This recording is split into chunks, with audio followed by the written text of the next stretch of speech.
warahmatullahi wabarakatuh. Perkenalkan, nama saya Lailatul Fitria dan teman saya Revi Toharoh Rias dan Cynthia Oktavera. Di sini kami akan menjelaskan tentang menyusun cerita pendek.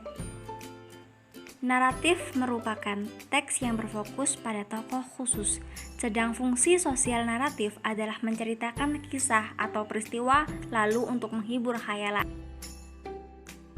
Di dalam sebuah cerpen, terdapat unsur-unsur pembangun teks cerpen. Yang pertama adalah tema cerita. Tema adalah pokok atau gagasan utama dalam sebuah cerpen. Yang kedua yaitu alur cerita. Alur atau plot adalah rangkaian kronologi peristiwa. Alur dibedakan menjadi 3, yaitu alur maju, alur mundur, dan alur campuran. Alur maju adalah cerpen dengan peristiwa yang dimulai dari awal sampai akhir. Alur mundur adalah cerpen dengan peristiwa yang dimulai dari akhir ke awal cerita. Alur mundur disebut juga dengan istilah kilas balik. Alur campuran adalah alur cerpen yang merupakan gabungan antara alur maju dan alur mundur. Yang ketiga adalah penokohan. Dalam penokohan dituliskan tokoh dan watak dari tokoh. Tokoh merupakan pelaku dalam sebuah cerita. Tokoh terbagi menjadi 2, yaitu tokoh utama dan tokoh tambahan. Tokoh utama merupakan tokoh yang melakukan interaksi secara langsung atau terlibat dalam konflik. Tokoh tambahan merupakan tokoh yang hanya diungkapkan dalam cerpen tanpa adanya interaksi yang dilakukan oleh tokoh atau tokoh yang tidak terlibat dalam konflik. Yang keempat adalah latar. Latar dibedakan menjadi 3, yaitu latar tempat, latar waktu, dan latar suasana. Latar tempat menjelaskan di mana kejadian atau peristiwa dalam cerpen terjadi. Latar waktu menjelaskan kapan kejadian atau peristiwa dalam cerpen terjadi. Latar suasana menjelaskan gambaran suasana dalam cerpen. Yang kelima adalah sudut pandang. Sudut pandang berisi pandangan pengarang terhadap cerpen. Bisa saja pengarang menjadi orang pertama ataupun orang ketiga. Sudut pandang orang pertama adalah pengarang terlibat langsung atau orang pertama dalam cerita yang ditandai dengan pengarang menggunakan kata ganti aku, saya, dan sebagainya. Sedang sudut pandang orang ketiga adalah pengarang tidak terlibat langsung dalam cerita yang ditandai dengan penggunaan kata ganti dia, mereka, dan sebagainya atau menggunakan nama tokoh. Sudut pandang orang ketiga terbagi atas orang ketiga terarah dan orang ketiga serba tahu. Struktur cerpen itu terbagi menjadi 4. Yang pertama adalah orientasi. Orientasi mencakup penentuan peristiwa, penentuan gambar virtual latar, waktu kisah, pengenalan karakter, dan arah menuju komplikasi. Yang kedua yaitu rangkaian peristiwa, mencakup kisah berlanjut melalui serangkaian peristiwa tak terduga. Yang ketiga yaitu komplikasi, yang mencakup cerita bergerak seputar konflik atau masalah yang mempengaruhi latar waktu dan karakter. Tokoh utama mengarah ke solusi. Yang terakhir adalah resolusi.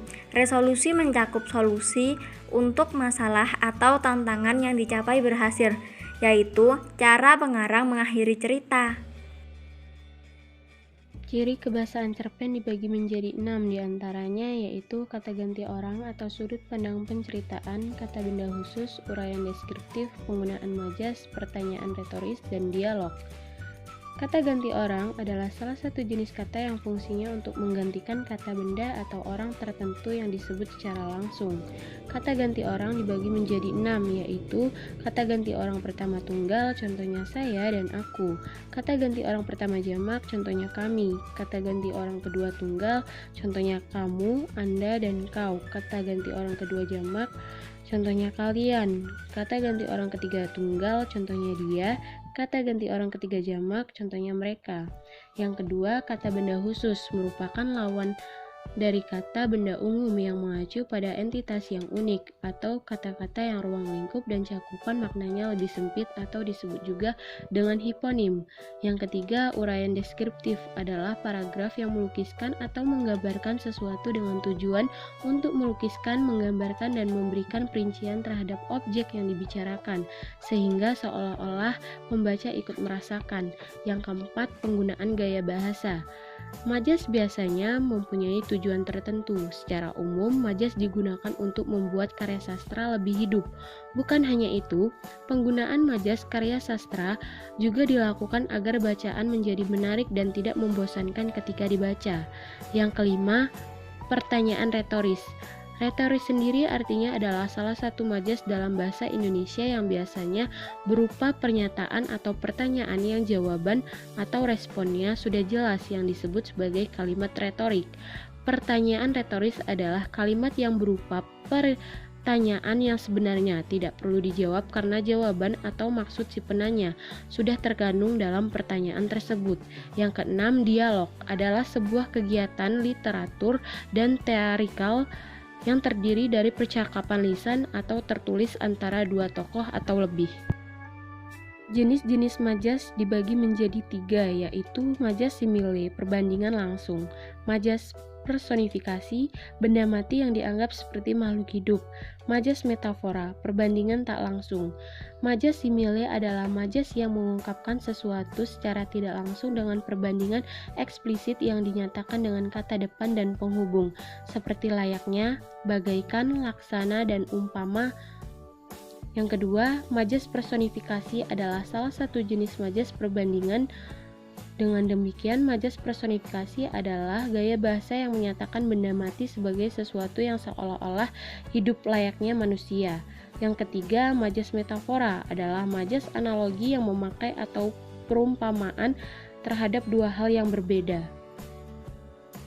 Langkah-langkah menulis cerpen. Yang pertama yaitu mencari gagasan, yang kedua percaya dengan gaya bahasa sendiri, yang ketiga mengawali cerita, yang keempat memadukan peristiwa-peristiwa kunci, yang kelima menentukan ending atau penutup, yang keenam mengendapkan cerpen, yang ketujuh menyuting cerpen yang diendapkan, dan yang terakhir jangan pernah berhenti menulis. Selanjutnya yaitu cara-cara membangun karakter tokoh. Yang pertama yaitu melalui ucapan-ucapan tokoh, yang kedua pemberian nama, yang ketiga deskripsi yang disampaikan, yang keempat pendapat tokoh-tokoh lain, dan yang terakhir sikap atau reaksi tokoh terhadap kejadian tertentu. Mungkin hanya itu saja yang dapat kami sampaikan, kurang dan lebihnya kami mohon maaf. Kepada Allah kami mohon maghfirahnya. Kami akhiri, wassalamualaikum warahmatullahi wabarakatuh.